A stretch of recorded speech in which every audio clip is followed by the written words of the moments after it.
Salut à tous, je vous souhaite la bienvenue sur cette nouvelle chaîne dédiée à l'histoire du football et destinée à tous ceux qui souhaitent en apprendre un peu plus sur l'histoire de ce sport. Pour ce premier épisode, j'ai souhaité vous retracer brièvement l'histoire d'un club ayant marqué le championnat d'Allemagne durant les années 20 et qui fit son retour en Bundesliga cette saison, le Spielvereinigung Greuther Fürth, communément appelé Greuther Fürth.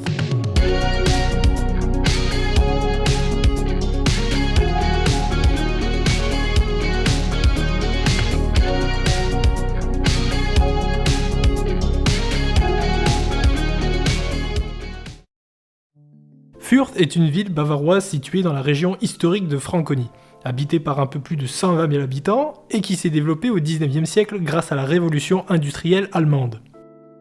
Elle vit naître quelques grandes personnalités telles que le diplomate américain Henry Kissinger, le chancelier de RFA Ludwig Erhard ou encore le coureur cycliste Jörg Jaksch. Aujourd'hui, la ville est un bastion des socialistes et des Verts dans une région dominée historiquement par les chrétiens démocrates. Le club évolue au Sportpark Ronhof Thomas Sommer.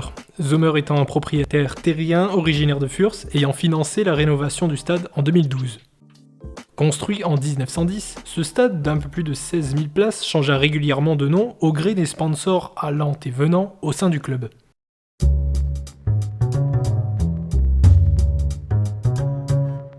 Créé le 23 septembre 1903 par des membres du club Omnisport TV 1860 Fürth, le club s'appelait initialement le SPVGG des Turnvereins Fürth, les clubs de football allemands étant pour la plupart reliés à une association de gymnastique, sport le plus populaire et pratiqué avant-guerre.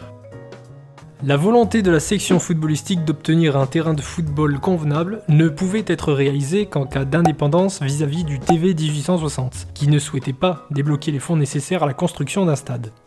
Cette séparation se fit le 23 novembre 1906 et le Spielvereinigung Fürth fit sortir de terre le 11 septembre 1910 le Sportpark Ronhof, situé dans la ville de Ronhof qui sera rattaché à Fürth en 1927. Les multiples installations annexes firent de ce club l'un des plus modernes et attrayants de toute l'Allemagne, au point de compter plus de 3000 membres durant les années 20. Champion de la zone sud en 1914, les Bavarois se qualifient en finale du championnat d'Allemagne après avoir battu le Berliner BC lors des prolongations. En finale, le scénario se réitère face au VfB Leipzig et il faut cette fois-ci attendre la 154e minute pour voir les Kleeblätter triompher et remporter son premier titre à l'échelle nationale. D'ailleurs, le surnom de Kleeblätter tire son origine des armoiries de la ville de Fürth, le trèfle à 3 feuilles étant depuis le XVIe siècle reconnu comme le symbole de la commune bavaroise. Les années 20 voient Fürth se qualifier régulièrement pour la phase finale du championnat d'Allemagne. Après une finale perdue en 1920, William Townley, qui dirigea l'équipe championne en 1914, fit son retour sur le banc et permit aux 11 du trèfle de remporter de nouveau le championnat d'Allemagne en écrasant par ailleurs toutes les équipes sur leur passage. Les joueurs iront même quelques mois plus tard battre le Barça 1-0 chez eux, gagnant ainsi le respect de toute l'Europe du football. Le club gagnera son troisième et dernier titre de champion d'Allemagne en 1929 face au Hertha Berlin sur le score de 3-2 et continuera par ailleurs de s'agrandir en absorbant le FC Schneider Fürth quelques semaines plus tard. La domination sur la scène nationale de Fürth dans les années 20 est partagée par une ville voisine, Nuremberg. La rivalité entre le FC Nuremberg et le Spielvereinigung Fürth se renforça avec des confrontations haletantes pour la suprématie régionale et qui se poursuivirent dans les différentes divisions auxquelles participeront les deux clubs. On parle alors du derby de Franconie, derby le plus ancien et le plus disputé d'Allemagne avec ses 268 rencontres.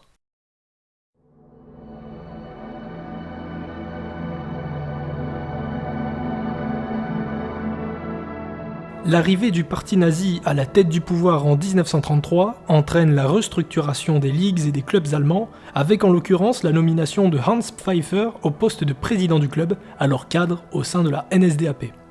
L'équipe reste au premier plan sur la scène régionale, mais ne parvient pas à atteindre le dernier carré du championnat national.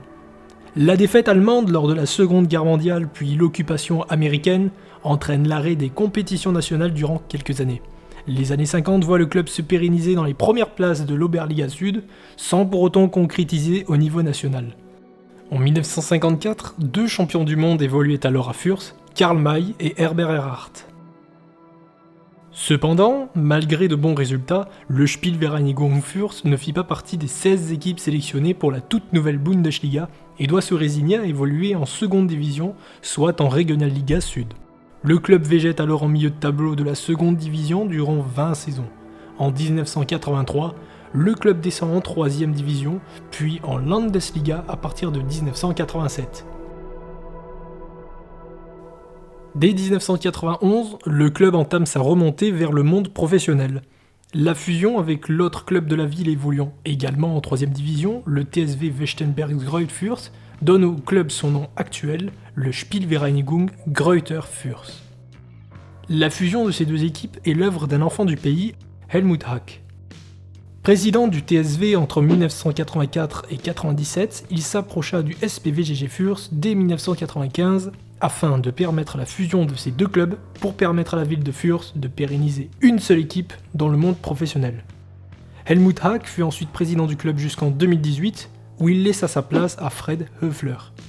Cette fusion permit d'assainir les finances du club et d'améliorer sa compétitivité au point de renouer avec la seconde division à l'issue de la saison 96-97 au même titre que son grand rival et club voisin, le FC Nuremberg. Le club continue alors de s'agrandir en absorbant le club des travailleurs du TuSpo Fürth pour fêter le centenaire du club en 2003. Malgré un budget modeste, les Kleeblätter arrivent à se maintenir dans le haut du tableau en misant sur un recrutement intelligent. En 2012, en plus d'une demi-finale de DFB Pokal perdue face au Borussia Dortmund, le club accède pour la première fois de son histoire en Bundesliga, qui s'avérera être une expérience douloureuse avec 4 victoires seulement au compteur, toutes acquises à l'extérieur et seulement 4 points pris à domicile. Cependant, le 11 du trèfle peut se targuer d'avoir été invaincu face au rival de Nuremberg, avec un match nul 0-0 à domicile et une victoire 1-0 au Stadion Nuremberg. L'année suivante, le club échoua à la remontée en s'inclinant face à Hambourg lors des parages d'accession et se fit une frayeur l'année d'après en se maintenant lors de l'ultime journée. Le club retrouve la Bundesliga lors de la saison 2020-2021 en gagnant son ticket lors de l'ultime journée, mais à l'heure où je vous parle, le Spielvereinigung Greuther Fürth est bon dernier de Bundesliga avec en prime une triste série de 12 revers consécutifs et devrait retrouver Nuremberg et la 2e Bundesliga la saison prochaine. En résumé, Greuther Fürth est un club ayant dominé le football allemand dans les années 20 de par sa modernité et qui s'installa jusqu'au début des années 60 comme une équipe de premier plan. N'ayant que très peu évolué après la professionnalisation du football allemand, les Kleeblätter sont ensuite devenus une équipe de seconde division ayant disputé 43 saisons en Bundesliga 2 au cours des 60 dernières années. Club désormais modeste ayant conservé ses infrastructures, c'est un vestige du football outre-Rhin qui de temps en temps ressort de l'ombre pour se rappeler aux bons souvenirs d'antan. Voilà pour cette première vidéo, j'espère que vous avez apprécié cette présentation. N'hésitez pas à jeter un coup d'œil sur la description, j'ai mis les principaux liens vous permettant de compléter mes propos. Et je vous invite par ailleurs à aller checker cette vidéo de Club Connection en anglais, fort intéressante, et qui vous permettra d'en savoir davantage sur cette équipe. Je vous dis donc à très bientôt pour une prochaine vidéo.